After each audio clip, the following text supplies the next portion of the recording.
Students ആദ്യം തന്നെ ഞാൻ ഒരു കാര്യം പറയാണ്. സോ ഞാൻ ഇന്ന് പഠിപ്പിക്കാൻ പോകുന്നത് ഹിസ്റ്ററിയിലെ 5ാമത്തെ ചാപ്റ്ററാണ്, അതായത് ഡെമോഗ്രാഫിക് ട്രെൻഡ്സ് ഇൻ ഇന്ത്യയാണ് പഠിപ്പിക്കാൻ പോകുന്നത്. അപ്പോൾ ആക്ച്വലി ഞാൻ മുമ്പ് ക്ലാസ് തുടങ്ങിയ സമയത്ത് distribution of power in Indian കോൺസ്റ്റിറ്റ്യൂഷനാണ് പഠിപ്പിച്ച് നിർത്തിയത്. അതിലെ പാർട്ട് 1 മാത്രമേ ചെയ്തിട്ടുള്ളൂ. സോ ഇനി പാർട്ട് 2 ഞാൻ ഇപ്പോൾ ചെയ്യുന്നില്ല, ബട്ട് ഇതിൻ്റെ ഇടയ്ക്ക് ഞാൻ അത് അപ്ലോഡ് ചെയ്യും. കാര്യം ഇപ്പം നിങ്ങളുടെ സ്കൂളിൽ ഡെമോഗ്രാഫിക് ആണല്ലോ പഠിപ്പിക്കുന്നത്, അപ്പോൾ അതുകൊണ്ടാണ് ഞാനിപ്പോൾ അത് ചെയ്യാത്തത്. സോ ആ ചാപ്റ്ററിൻ്റെ വീഡിയോ ഞാൻ ഇതിൻ്റെ ഇടയ്ക്ക് തന്നെ പോസ്റ്റ് ചെയ്യും. ഇടയ്ക്ക് ബ്രേക്ക് വന്നതുകൊണ്ടാണ് എനിക്കത് പോസ്റ്റ് ചെയ്യാൻ പറ്റാത്തത്. ബട്ട് ഞാനിപ്പോൾ അത് പഠിപ്പിച്ചുകൊണ്ടിരുന്നു കഴിഞ്ഞാൽ നിങ്ങൾക്കത് യൂസ് ഇല്ല, ഓൾറെഡി എക്സാം കഴിഞ്ഞതാണ്. സോ നേരെ നമുക്ക് ചാപ്റ്ററിലേക്ക് പോകാം, ഡെമോഗ്രാഫിക് ട്രെൻഡ്സ് ഇൻ ഇന്ത്യ. അപ്പോൾ ഇവിടെ നമ്മൾ ആദ്യം മനസ്സിലാക്കേണ്ടത് എന്താണ് ഡെമോഗ്രഫി എന്നുള്ള ഒരു കാര്യമാണ്. ഡെമോഗ്രഫി എന്ന് പറഞ്ഞാൽ സിമ്പിളായിട്ട് പറഞ്ഞു കഴിഞ്ഞാൽ നമ്മുടെ ഒരു സ്റ്റഡി ഓഫ് ഹ്യൂമൻ പോപ്പുലേഷൻ, അതായത് ജനങ്ങളുടെ ഒരു പോപ്പുലേഷൻ്റെ ഒരു സ്റ്റഡീനെയാണ് എന്തെന്ന് പറയുന്നത് നമ്മളെ ഡെമോഗ്രഫി എന്ന് സിമ്പിളായിട്ട് പറഞ്ഞു കഴിഞ്ഞാൽ നമുക്ക് മനസ്സിലാക്കാൻ പറ്റുന്നത്.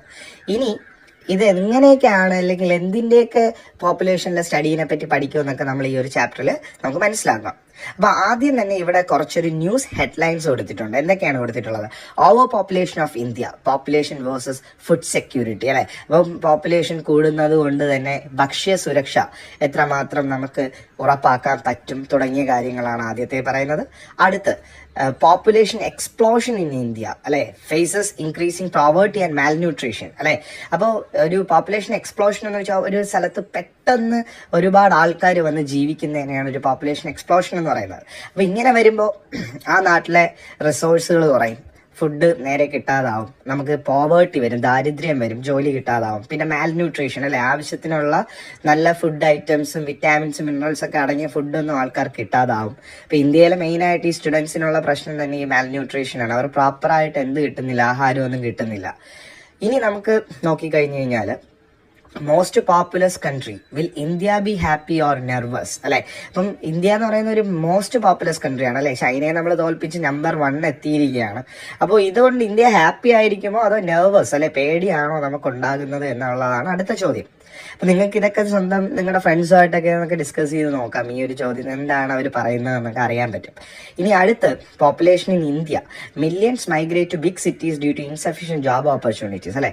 ഇവിടെ നമുക്ക് എന്താണ്, ജോലി അവസരങ്ങൾ കുറവായതുകൊണ്ട് ആൾക്കാർ എന്ത് ചെയ്യുന്നുണ്ട്, മൈഗ്രേറ്റ് ചെയ്യുന്നുണ്ട്, അല്ലെ? മൈഗ്രേറ്റ് ചെയ്യാന്ന് വെച്ചാൽ ഒരു രാജ്യത്തിൽ നിന്ന് മറ്റൊരു രാജ്യത്തിലേക്കാവാം, ഇല്ലെങ്കിൽ നമ്മുടെ കേരളത്തിൽ നിന്ന് മറ്റ് സ്റ്റേറ്റുകളിലേക്കാവാം. അതിനൊക്കെയാണ് മൈഗ്രേഷൻ എന്ന് പറയുന്നത്.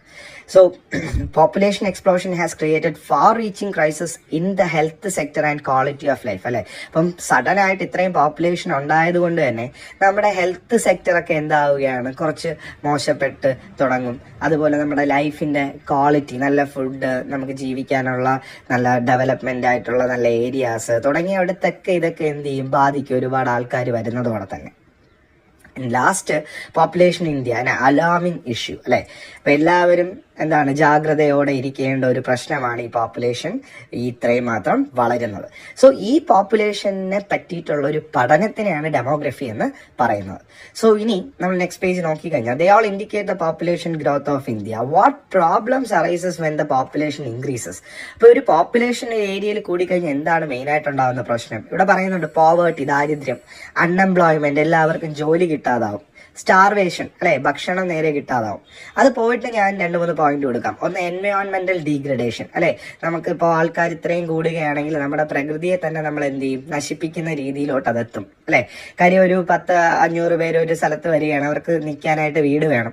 നമ്മൾ നേരെ എന്ത് ചെയ്യും, എൻവയോൺമെന്റിനെ തന്നെ എന്ത് ചെയ്യും, കുഴിച്ചും ഒക്കെ എടുത്ത് അവിടെ വീട് വയ്ക്കും. അതോടെ ഡീഗ്രേഡ് ആവും എൻവയോൺമെന്റ്. ഹൗസിംഗ് ഷോർട്ടേജസ്, അല്ലെ? വീടുകൾ മുഴുവനായിട്ട് ആൾക്കാർക്ക് കിട്ടാതെ വരുന്ന ഒരവസ്ഥ വരും. അതുപോലെ തന്നെ എന്താണ്, നമ്മൾ പറഞ്ഞതുപോലെ ഹെൽത്ത് കെയർ സിസ്റ്റത്തിനൊക്കെ എന്താണ്, ഒരു ക്വാളിറ്റി വളരെയധികം കുറയും. സോ ഇത്രയും കാര്യങ്ങളാണ് പോപ്പുലേഷൻ കൂടിയാൽ ബേസിക് ആയിട്ട് ഉണ്ടാകുന്നത്. ഇതിൽ കൂടുതലുള്ള പ്രശ്നങ്ങളൊക്കെ നമ്മൾ ഇതിനകത്ത് പഠിക്കും.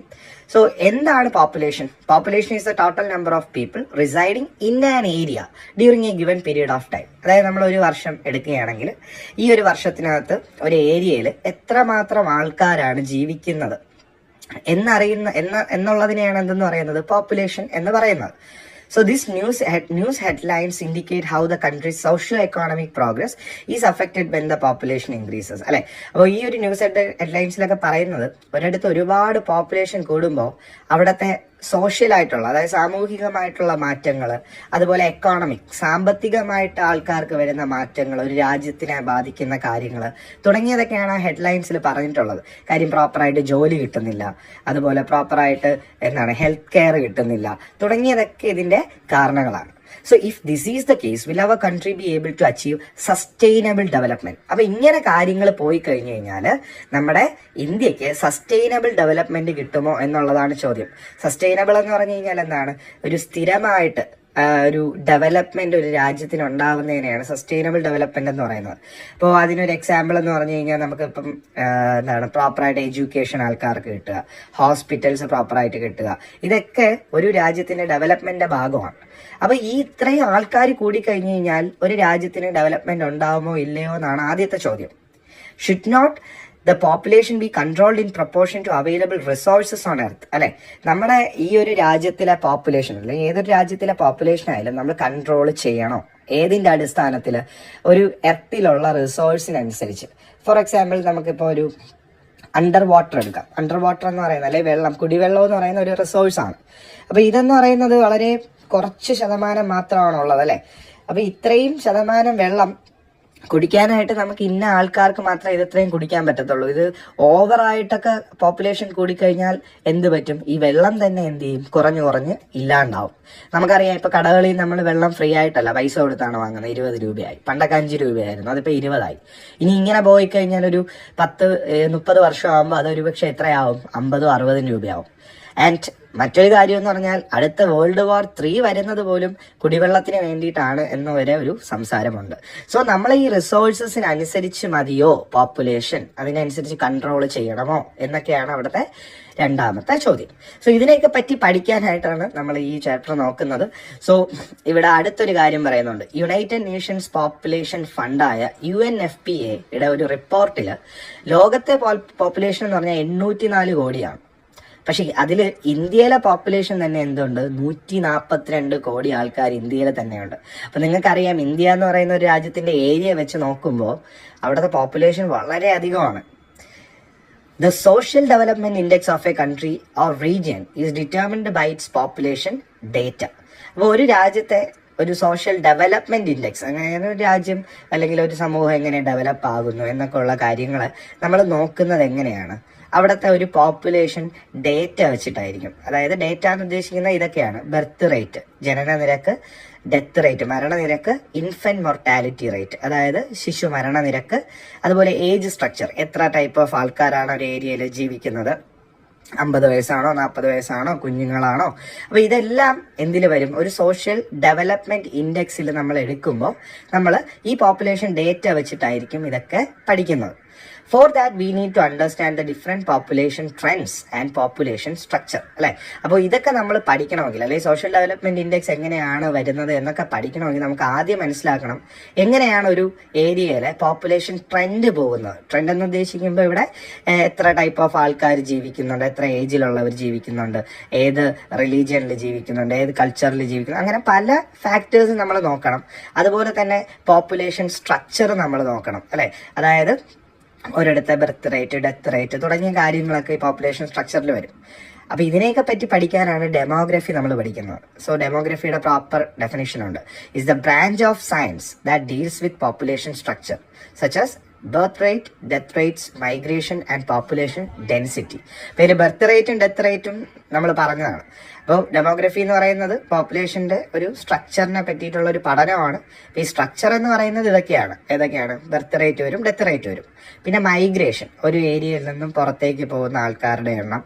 അത് ഒരു രാജ്യത്തോട്ടാവാം, ഇല്ലെങ്കിൽ നമ്മുടെ സംസ്ഥാനങ്ങളാവാം. അതുപോലെ പോപ്പുലേഷൻ ഡെൻസിറ്റി. നിങ്ങൾക്കറിയാം, ഡെൻസിറ്റി നിങ്ങൾ ഫിസിക്സിലൊക്കെ പഠിച്ചിട്ടുണ്ട്, മാസ് ബൈ വോളിയം ആണ്. അപ്പൊ ഇവിടെ എന്താണ് ഉദ്ദേശിക്കുന്നത്? ഒരു ഏരിയക്കകത്ത് എത്രമാത്രം ആൾക്കാരാണ് ജീവിക്കുന്നത് എന്നുള്ളതാണ് പോപ്പുലേഷൻ ഡെൻസിറ്റി എന്ന് പറയുന്നത്. അപ്പൊ അതുപോലെ തന്നെ യുണൈറ്റഡ് നേഷൻസ് പോപ്പുലേഷൻ ഫണ്ടിനെ പറ്റി കൂടുതൽ കാര്യങ്ങൾ ലെഫ്റ്റ് സൈഡിൽ കൊടുത്തിട്ടുണ്ട്. സോ അതിനകത്ത് ഒരു ജെറിയാട്രിക് കെയർ എന്ന് പറയുന്നുണ്ട്. അത് മാത്രമായിരിക്കും നിങ്ങൾക്ക് ഡൗട്ട് വരുന്നത്. ജെറിയാട്രിക് കെയർ എന്ന് പറഞ്ഞു കഴിഞ്ഞാൽ ബേസിക്കലി ഓൾഡർ ആയിട്ടുള്ള അഡൽട്സിന് കിട്ടുന്ന ഒരു മെഡിക്കൽ കെയറിനെയാണ്. അതായത് നമ്മൾ പ്രായമായിട്ടുള്ള ആൾക്കാർക്കൊക്കെ പ്രോപ്പറായിട്ട് മെഡിക്കൽ കെയർ കിട്ടുന്നുണ്ടോ എന്നുള്ളതിനെയൊക്കെ പറ്റിയിട്ടുള്ള കാര്യങ്ങളാണ് ഈ ജെറിയാട്രിക്സ് എന്ന് പറയുന്നത്. സോ ഈ യുണൈറ്റഡ് നേഷൻസ് പോപ്പുലേഷൻ ഫണ്ട് ഈ എല്ലാ ആൾക്കാരുടെയും അവർക്ക് പ്രോപ്പറായിട്ട് ഹെൽത്ത് കിട്ടുന്നുണ്ടോ, അവർക്ക് ജെറിയാട്രിക് കെയർ കിട്ടുന്നുണ്ടോ തുടങ്ങിയ കാര്യങ്ങളെയൊക്കെ പറയുന്ന ഒരു ഗ്രൂപ്പാണ് എന്തെന്ന് പറയുന്നത് നമ്മുടെ UNFPA എന്ന് പറയുന്നത്. സോ നിങ്ങളത് വായിച്ചു നോക്കാം. പിന്നെ അത് എക്സാമിന് ചോദിക്കത്തില്ല, നിങ്ങൾ ആ മാർക്ക് ശ്രദ്ധിക്കുക കേട്ടോ. അത് എക്സാമിന് ചോദിക്കാത്ത പോർഷനാണ്, പക്ഷെ വായിച്ചിട്ട് അറിവ് നമ്മൾ മനസ്സിലാക്കി വെച്ചിരിക്കുക. സോ അടുത്ത്, demography analyses the diverse human resources of an area and its structural changes. Demography is a detailed method of studying how these human resources can be utilized for the development of a society. അപ്പോൾ ഈ ഒരു demography എന്ന് പറയുന്നത് അതിലൂടെ എന്തിനെയൊക്കെ പറ്റി പഠിക്കുമെന്നാണ് പറയുന്നത്. ഒന്നൊരു ഏരിയയിലുള്ള ഹ്യൂമൻ റിസോഴ്സസ് അല്ലെ, നമുക്ക് എന്തൊക്കെ ടൈപ്പ് ഓഫ് റിസോഴ്സസ് ആണ് ഒരു ഏരിയയിൽ ഉള്ളത് എന്ന് നമുക്ക് നോക്കാം. അതായത് ഒരു എക്സാമ്പിൾ നോക്കി കഴിഞ്ഞാൽ ഇവിടെ കോട്ടൺ, അതൊരു റിസോഴ്സ് എന്ന് പറയാം. അയൺ മറ്റൊരു റിസോഴ്സ് എന്ന് പറയാം. അതുപോലെ ഫുഡ് തുടങ്ങിയതൊക്കെ ഓരോ റിസോഴ്സുകളാണ്. അപ്പൊ അതിനെപ്പറ്റി നമ്മൾ പഠിക്കും. അതുപോലെ അതിന്റെ സ്ട്രക്ചറൽ ചേഞ്ചസ്, മാറ്റങ്ങൾ, അതായത് ഒരു പോപ്പുലേഷൻ കൂടുമ്പോൾ നമ്മൾ ഇതിന്റെ ഉപയോഗവും കൂടും. അപ്പൊ ഉപയോഗം കൂടുമ്പോൾ ഈ റിസോഴ്സ് കുറഞ്ഞും വരും. അപ്പം അത് കുറയാൻ കൂടാം, ഇങ്ങനെ പല രീതികളിലും ബാധിക്കാം. അപ്പൊ ഇതൊക്കെ നമ്മൾ ഡെമോഗ്രഫി വഴി നമ്മൾ മനസ്സിലാക്കും. അതുപോലെ ഈ ഡെമോഗ്രഫി എന്ന് പറയുന്നത് ഒരു ഡീറ്റെയിൽഡ് സ്റ്റഡിങ് ആണ്. വളരെ ഡീറ്റെയിൽ ആയിട്ട് നമ്മൾ പഠിക്കും. എന്തിനെ പറ്റി പഠിക്കുമെന്നാണ് പറയുന്നത്, ഈ ഒരു ഹ്യൂമൻ റിസോഴ്സസിനെ, അതായത് ഈ വെള്ളം, ഫുഡ് തുടങ്ങിയതിനെയൊക്കെ ഒരു സൊസൈറ്റിയുടെ ഡെവലപ്മെന്റിന് വേണ്ടി നമുക്ക് കറക്റ്റായിട്ട് ഉപയോഗിക്കാൻ വേണ്ടിയിട്ടാണ് നമ്മൾ ഈ ഒരു ഡെമോഗ്രഫിയിലൂടെ നമ്മൾ പഠിക്കുന്നത്. അതുപോലെ ഡെമോഗ്രഫി എന്ന് പറയുന്നത് is the systematic study of population അല്ലെ. പോപ്പുലേഷനെ പറ്റി നമ്മൾ കറക്റ്റ് ആയിട്ടൊരു സിസ്റ്റമാറ്റിക് ആയിട്ട് പഠിക്കും. അത് നമ്മൾ ഓൾറെഡി പറഞ്ഞതാണ്. അതുപോലെ ഈ ഒരു ഡെമോഗ്രഫി എന്ന് പറയുന്ന ഈ വാക്ക് എടുത്തിരിക്കുന്നത് എവിടെ നിന്നാണ്? 2 ഗ്രീക്ക് വേർഡുകളിൽ നിന്നാണ്. പീപ്പിൾ എന്ന് വെച്ചാൽ, ഡെമോസ് എന്ന് വെച്ചാൽ പീപ്പിൾ, ഗ്രാഫീൻ എന്ന് വെച്ചാൽ ഡിഫൈൻ, അല്ലെങ്കിൽ നിങ്ങൾക്ക് ടു റൈറ്റ് എന്നുള്ള എഴുതാം. ബേസിക്കലി പറഞ്ഞാൽ ആൾക്കാരെ പറ്റിയിട്ട് പഠിച്ച് അവരെ പറ്റി എഴുതുന്നതിനെങ്ങനെ എന്തെന്ന് പറയുന്നത് ഒരു ഡെമോഗ്രഫി എന്ന് ഗ്രീക്കിലൊക്കെ പറയുന്നത്. So it refers to the description of the people അല്ലെ. നമ്മൾ പീപ്പിളിനെ പറ്റി ഡിസ്ക്രൈബ് ചെയ്യുക അല്ലെങ്കിൽ അവരെ പറ്റി പറഞ്ഞു കൊടുക്കുക, അതിനെയാണ് എന്തെന്ന് പറയുന്നത് demography. And it studies trends and process related to population അല്ലെ. അതുപോലെ പോപ്പുലേഷനിൽ വരുന്ന മാറ്റങ്ങളെ പറ്റിയിട്ടൊക്കെ ഉള്ള പഠനം, അതൊക്കെയാണ്. ഇനി അടുത്ത് പറയുന്നത് എന്തൊക്കെ ഫാക്ടേഴ്സ് ആണ് ഒരു സ്ഥലത്തെ പോപ്പുലേഷനെ ഇൻഫ്ലുവൻസ് ചെയ്യുന്നത്. അതായത് പോപ്പുലേഷൻ കൂടാനും കുറയാനും ഒക്കെ എന്തൊക്കെയാണ് കാരണങ്ങൾ. ഒന്ന് അവിടുത്തെ ബർത്ത് റേറ്റ് നോക്കാം, പിന്നെ ഒന്ന് ഡെത്ത് റേറ്റ് നോക്കാം, പിന്നെ ഒന്ന് മൈഗ്രേഷൻ, ഒരു സ്ഥലത്ത് നിന്ന് എത്ര ആൾക്കാർ നാട് വിട്ട് പുറത്തേക്ക് പോകുന്നുണ്ട് തുടങ്ങിയതൊക്കെ നമുക്ക് എന്ത് ചെയ്യാം.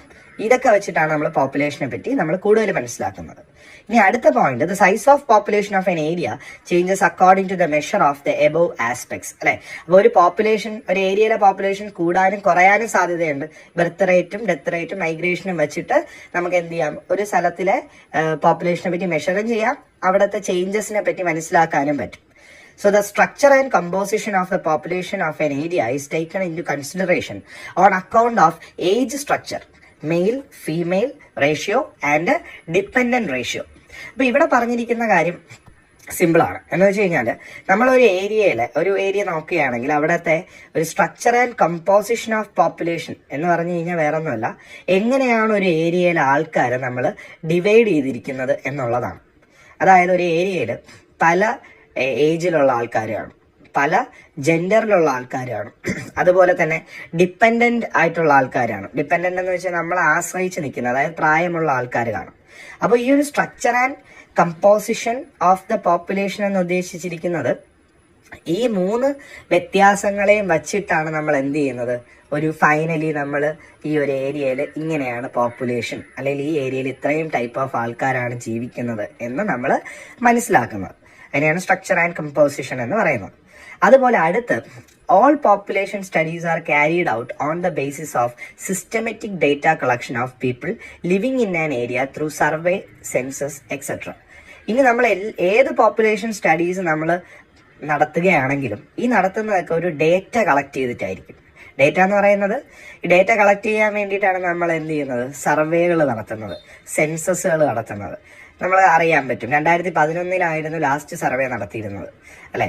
അപ്പോൾ ഈ സർവേകളൊക്കെ ഉപയോഗിച്ചിട്ടാണ് എന്ത് ചെയ്യുന്നത്, ഒരു ഏരിയയിലെ പോപ്പുലേഷനെ പറ്റി പഠിക്കുന്നത്.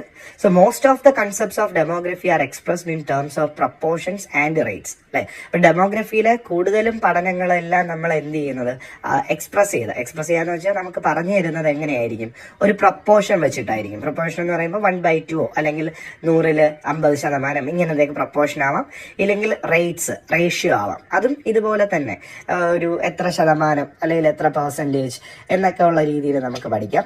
അപ്പോൾ അതിന്റെ എക്സാമ്പിൾസ് ആണ് birth rate, death rate, female mail ratio അല്ലെ, അതുപോലെ ഡിപ്പെൻഡൻസി റേഷ്യോ തുടങ്ങിയതെല്ലാം വെച്ചിട്ടായിരിക്കും നമ്മൾ എന്ത് ചെയ്യുന്നത്, ആൾക്കാർക്ക് പറഞ്ഞ് മനസ്സിലാക്കി കൊടുക്കുന്നത്. അല്ലെങ്കിൽ നമ്മളൊരു ഡേറ്റ കിട്ടുമ്പോൾ നമ്മൾ ഇങ്ങനെയായിരിക്കും പഠിക്കുന്നത്. 2012 ഒരു 5 കോടി ആൾക്കാർ, 2013 4 കോടിയേ ഉണ്ടായിരുന്നുള്ളൂ. അവിടുത്തെ മെയിലും ഫീമെയിൽ റേഷ്യോ 1000 മെയിലിന് ഒരു 800 ഫീമെയിൽ, അങ്ങനെയൊക്കെ പല രീതിയിലൊക്കെ ഉള്ള റേഷ്യോസും വെച്ചിട്ടൊക്കെ ആയിരിക്കും നമ്മൾ ഈ ഒരു പോപ്പുലേഷൻ സ്റ്റഡി മുഴുവനായിട്ട് നടത്തുന്നത്.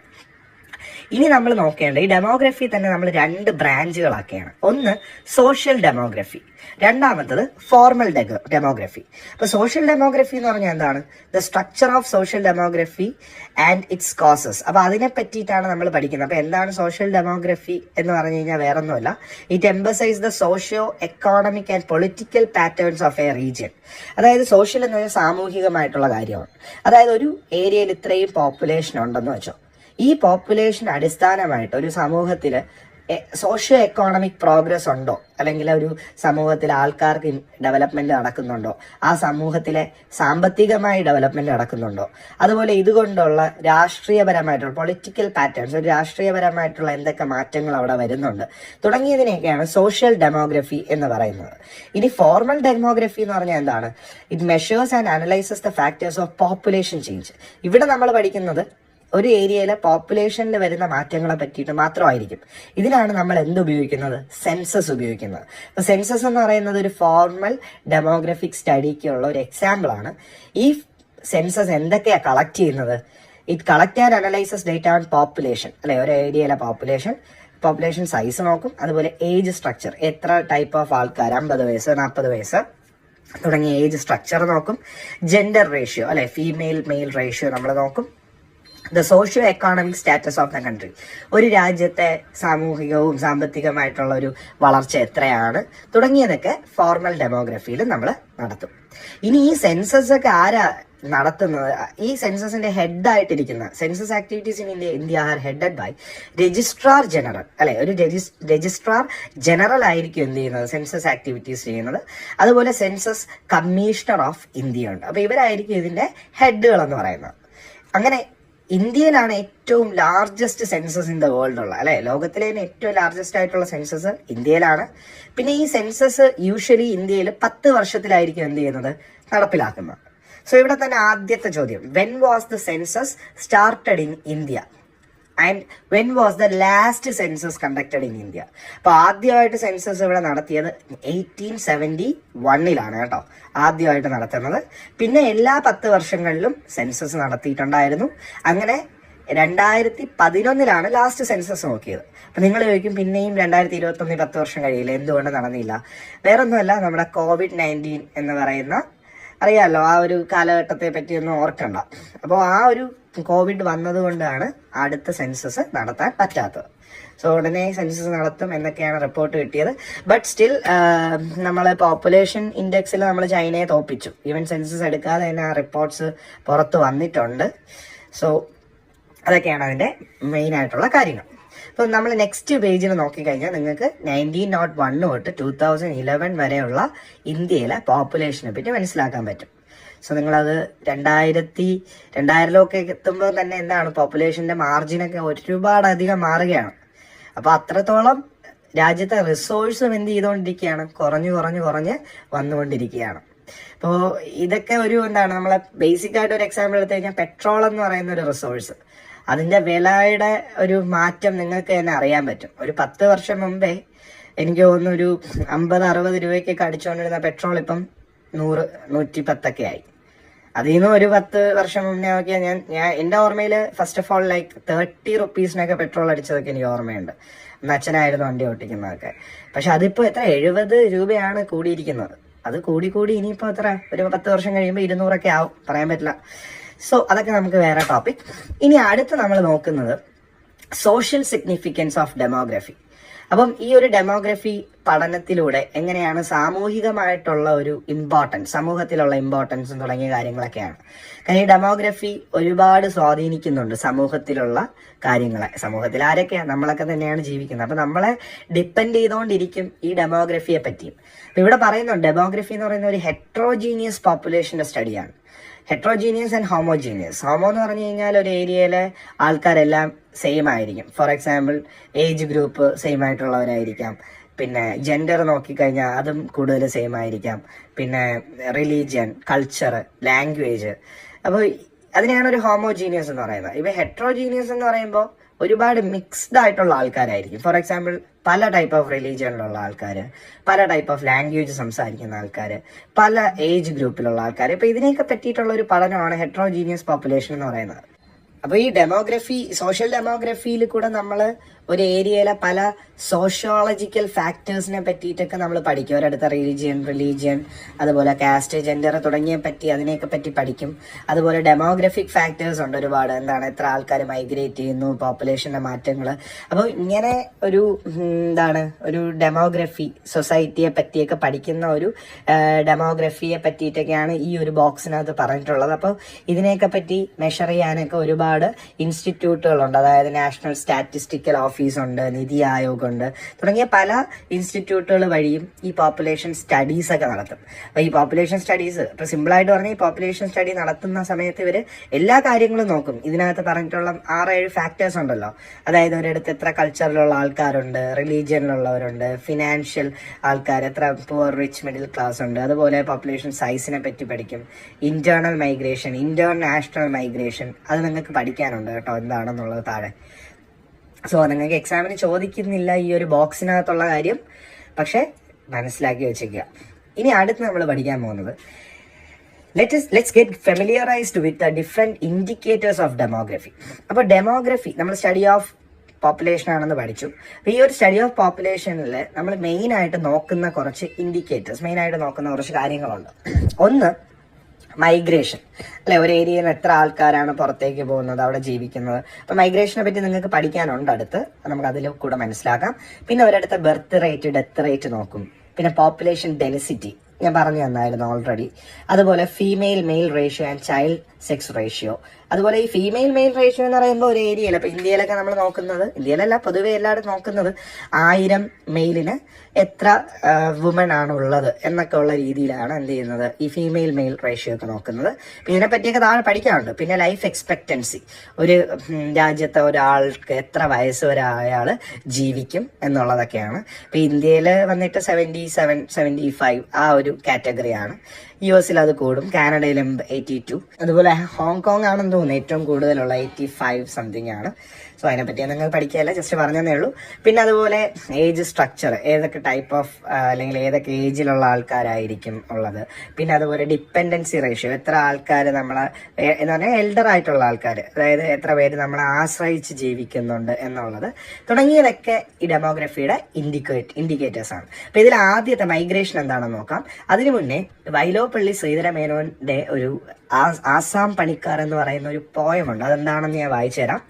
ജനിച്ച നാട് വിട്ടകലെ ആസാമിൽ പണിക്ക് പോകുന്ന പരിശകൾ നമ്മൾ, കുതിച്ചു തീവണ്ടി കിതച്ചു പായുന്നു, തിരയടിക്കും താഴ്വാരവും പാടവും.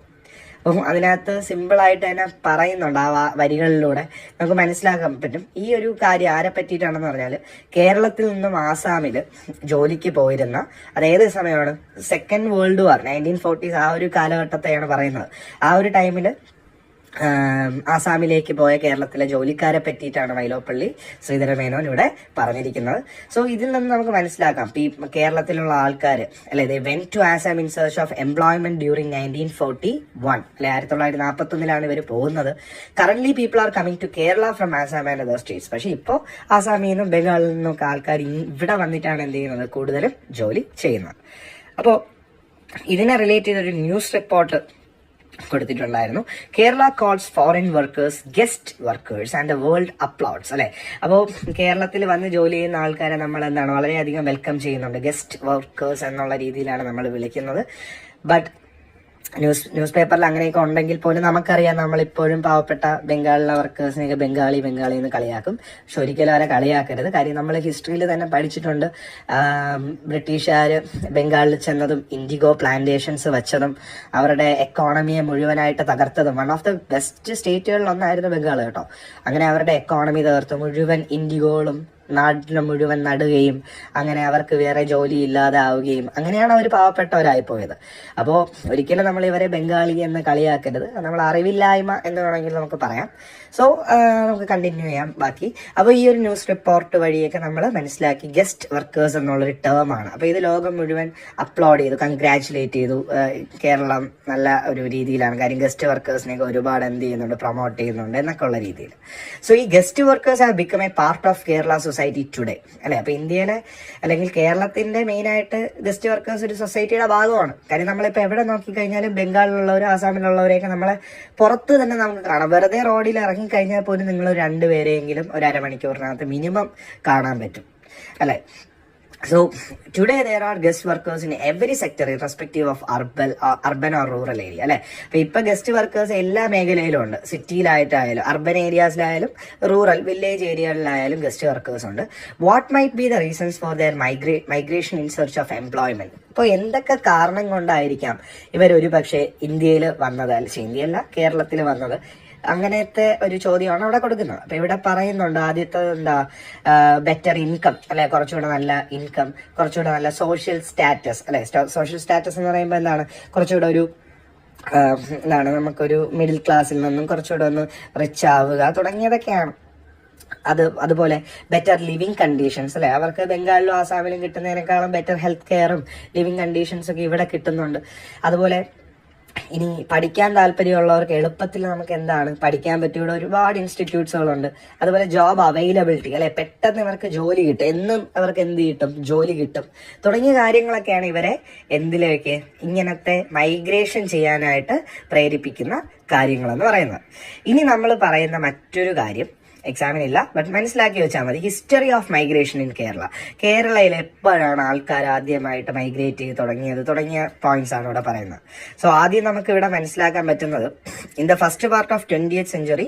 അപ്പോൾ ഇവിടെ എന്താണ് കേരളത്തിലുള്ള ആൾക്കാരൊക്കെ ഒരുപാട് എങ്ങോട്ട് മലബാർ ഏരിയകളിലേക്കൊക്കെ പോയിട്ടുണ്ടെന്നും എന്നാണ്. ഫ്രം സെൻട്രൽ ആൻഡ് സദേൺ കേരളയിൽ നിന്നാണ് ആ മലബാർ ഏരിയയിലോട്ടൊക്കെ പോകുന്നത്. മലബാർ എന്ന് പറയുമ്പോൾ നമുക്കറിയാവുന്ന വയനാട്, അതുപോലെ കണ്ണൂർ, അതുപോലെ കോഴിക്കോട് തുടങ്ങിയ സ്ഥലത്തൊക്കെ. അപ്പം സൗത്തിൽ നിന്നും നോർത്തിലോട്ട് പോയി എന്ന് വേണമെങ്കിൽ പറയാം. സൗത്ത് എന്ന് പറഞ്ഞാൽ നമ്മൾ ട്രിവാൻഡ്രം, കൊല്ലം ഇവിടെ നിന്നൊക്കെ ആൾക്കാർ പണ്ടൊക്കെ എന്ത് ചെയ്യുമായിരുന്നു, അങ്ങോട്ടൊക്കെ പോകുമായിരുന്നു. അതുപോലെ തന്നെ ഇതിനകത്ത് പറയുന്നുണ്ട്, പിന്നെ ആൾക്കാർ എന്ത് ചെയ്തു, മലയാളീസൊക്കെ ഡൽഹി, മുംബൈ, ചെന്നൈ, കൊൽക്കത്ത തുടങ്ങിയ അടുത്തേക്ക് പോവുകയും പിന്നെ അതിനുശേഷം ഒരു വലിയ രീതിയിലാണ് ആൾക്കാർ എന്ത് ചെയ്യാൻ തുടങ്ങി, ഗൾഫ് റീജിയൻസിലോട്ടൊക്കെ പോകുന്നത്. ആൻഡ് ഇപ്പോൾ ഒരുപാട് ആൾക്കാർ എങ്ങോട്ടൊക്കെ പോകുന്നുണ്ട്, Canada, United kingdom, United States, New Zealand തുടങ്ങിയ സ്ഥലങ്ങളിലെല്ലാം പോയിട്ടുണ്ട്. അപ്പോൾ സാറും ഞാനും ആക്ച്വലി കാനഡയിലായിരുന്നു ഒരു 5-6 കൊല്ലം. ഓക്കെ, അപ്പം ഞാനും ഒരു മൈഗ്രൻ്റ് ആയിരുന്നു. ഓക്കെ, അപ്പോൾ അതുകൊണ്ട് ഇതൊക്കെ നല്ലൊരു കാര്യമാണ്, പിന്നെ അതിലൊന്നും പറയേണ്ട കാര്യമില്ല. സോ ഇനി അടുത്ത് നമുക്ക് നോക്കാം പേജ് നമ്പർ, നെക്സ്റ്റ് പേജ് 89 നോക്കിക്കഴിഞ്ഞാൽ ഇവിടെ കുറച്ച് കാര്യങ്ങൾ പഠിക്കുന്നുണ്ട്. From the reasons given above we can understand what migration is അല്ലെ. അപ്പം ഇതിൽ നിന്ന് നമുക്ക് മൈഗ്രേഷൻ എന്താണെന്ന് മനസ്സിലായി. കാര്യം അതിന്റെ ഡെഫിനേഷൻ ആണ്, migration is the permanent or temporary settlement of people from one region to another അല്ലെ. ഒരുപക്ഷെ പെർമനന്റ് ആയിട്ട് ഒരാൾ ഇവിടെ നിന്ന് മറ്റൊരു സ്ഥലത്തിലേക്ക് പോയി താമസിക്കുന്നതാവാം, ഇല്ലെങ്കിൽ ടെമ്പററി എന്നാൽ താൽക്കാലികമായിട്ട് ഒരു സ്ഥലത്തിൽ നിന്നും മറ്റൊരു സ്ഥലത്തിലേക്ക് പോകുന്നതിനെ നമുക്ക് മൈഗ്രേഷൻ എന്ന് വിളിക്കാം. ഇതിന് 2 ടൈപ്പ് ഉണ്ട്. ഞാൻ നേരത്തെ പറഞ്ഞില്ലേ, പഠിക്കാനുണ്ട് internal and international migration. So internal എന്ന് വെച്ച് കഴിഞ്ഞാൽ migration within a countries boundary is called internal migration. അതായത് ഒരു രാജ്യത്തിനകത്ത് തന്നെ നമ്മൾ അങ്ങോട്ടും ഇങ്ങോട്ടും പോകുന്നതിനെ നമുക്ക് ഇന്റേണൽ മൈഗ്രേഷൻ എന്ന് പറയാം. For example, people of Kerala going to other states in search of employment and people from other states coming to Kerala അല്ലെ. നമ്മൾ ഇവിടുത്തെ മലയാളികൾ ഇപ്പൊ ഡൽഹിയിലും മുംബൈയിലൊക്കെ പോയി ജോലി ചെയ്യുന്നതിന് എന്തെന്ന് പറയാം, ഇന്റേണൽ മൈഗ്രേഷൻ. അതാണ് പറയുന്നത്, ഗോയിങ് ടു അതർ സ്റ്റേറ്റ്സ്. ഇനി people from other states coming to Kerala, അതായത് ബംഗാളിലുള്ളവരും ആസാമിലുള്ളവരും കേരളത്തിൽ വന്ന് വർക്ക് ചെയ്യുന്നത്, അതിനെയൊക്കെ എന്തെന്ന് പറയാം, ഇന്റേണൽ. ഇനി ഇന്റർനാഷണൽ എന്ന് പറയുന്നത് വാക്കിൽ തന്നെ ഉണ്ട്. എന്താണ് മൈഗ്രേഷൻ അക്രോസ് കൺട്രി ബോർഡേഴ്സ്. ഒരു കൺട്രിയുടെ ബോർഡർ കടന്ന് നമ്മൾ എവിടെ പോവാം, മറ്റൊരു രാജ്യത്തിലേക്ക് പോകുന്നതിനാണ് എന്തെന്ന് പറയുന്നത് ഇന്റർനാഷണൽ മൈഗ്രേഷൻ എന്ന് പറയുന്നത്. അതിന് എക്സാമ്പിൾ ആണ് എന്ത്, an example of international migration is the movement of people from India to Gulf countries and European countries. അല്ലെ, ഇപ്പൊ ഇന്ത്യയിലുള്ള ആൾക്കാർ അതായത് ഗൾഫിലോട്ട് പോകുന്നുണ്ട്, അതുപോലെ യൂറോപ്യൻ കൺട്രികളായിട്ടുള്ള ഫ്രാൻസ്, ജർമ്മനി അവിടോട്ടൊക്കെ പോകുന്നുണ്ട്. തുടങ്ങിയ കാര്യങ്ങളൊക്കെ ഇന്റർനാഷണൽ മൈഗ്രേഷനിൽ വരും. തൊട്ട് താഴെ ഒരു ബോക്സ് ഉണ്ട് അല്ലെ, ഈ ബോക്സിനകത്ത് 3 പോയിന്റ്സ് കൊടുത്തിട്ടുണ്ട്. ഈ 3 പോയിന്റ്സിൽ ഇതിൽ ഏതാണ് ഇന്റേണൽ മൈഗ്രേഷൻ, ഏതാണ് ഇന്റർനാഷണൽ മൈഗ്രേഷൻ എന്നാണ് ചോദിച്ചിരിക്കുന്നത്. So Malayalees working in foreign countries, Malayalees വിദേശ രാജ്യത്ത് വർക്ക് ചെയ്യണം, അപ്പൊ കൺട്രിയുടെ ബോർഡർ വിട്ടു പോവുകയാണ്, അപ്പൊ അത് international migration. North Indian workers working in the construction sector in Kerala അല്ലെ, നോർത്ത് ഇന്ത്യൻ വർക്കേഴ്സ് അതായത് ബംഗാൾ, ആസാമിലൊക്കെ ഉള്ളവര് കേരളത്തിലെ കൺസ്ട്രക്ഷൻ സെക്ടറിൽ വന്ന് വർക്ക് ചെയ്യുന്നുണ്ട്, അതെന്താണ് internal migration. Students going abroad four higher studies, students പുറത്തു പോയി പഠിക്കുന്നത്, അതെന്താണ്, അതും ഇന്റർനാഷണൽ മൈഗ്രേഷൻ. സോ ഇന്നത്തെ പാർട്ടിൽ നമ്മൾ ഇത്രയാണ് നോക്കുന്നത്. സോ ഇതിന്റെ നോട്ട്സും കാര്യങ്ങളൊക്കെ ഞാൻ പ്രൊവൈഡ് ചെയ്യാം, ടെക്സ്റ്റ് ബുക്ക് ആൻസേഴ്സ് ഞാൻ കൊടുക്കുന്നുണ്ട്. പിന്നെ ഞാൻ ഓൾറെഡി കഴിഞ്ഞ വീഡിയോ പറഞ്ഞിട്ടുണ്ടായിരുന്നു, നിങ്ങൾക്ക് എന്തെങ്കിലും ഒരു ഒപ്പീനിയനാണ്, അതായത് നോട്ട്സ് വച്ചിട്ട് മാത്രം ക്ലാസ് എടുത്ത് തന്നാൽ മതിയോ, അതോ നിങ്ങൾക്ക് ഇതുപോലെ ടെക്സ്റ്റ് വായിച്ച് പറഞ്ഞു തരണോ എന്നുള്ളതൊന്ന് കമൻറ്റ് ചെയ്യുക. ഞാൻ ലാസ്റ്റ് വീഡിയോയിൽ പറഞ്ഞപ്പോൾ ആരും ഒന്നും കമൻറ്റോ ഒന്നും ചെയ്തിട്ടില്ല. സോ പ്ലീസ് ഒന്നൊന്ന് പറയണം കേട്ടോ, എന്നാലേ എനിക്ക് അതിനനുസരിച്ച് ചെയ്യാൻ പറ്റും. നിങ്ങളുടെ ബെറ്ററിന് വേണ്ടിയിട്ടാണ് ചെയ്യുന്നത്.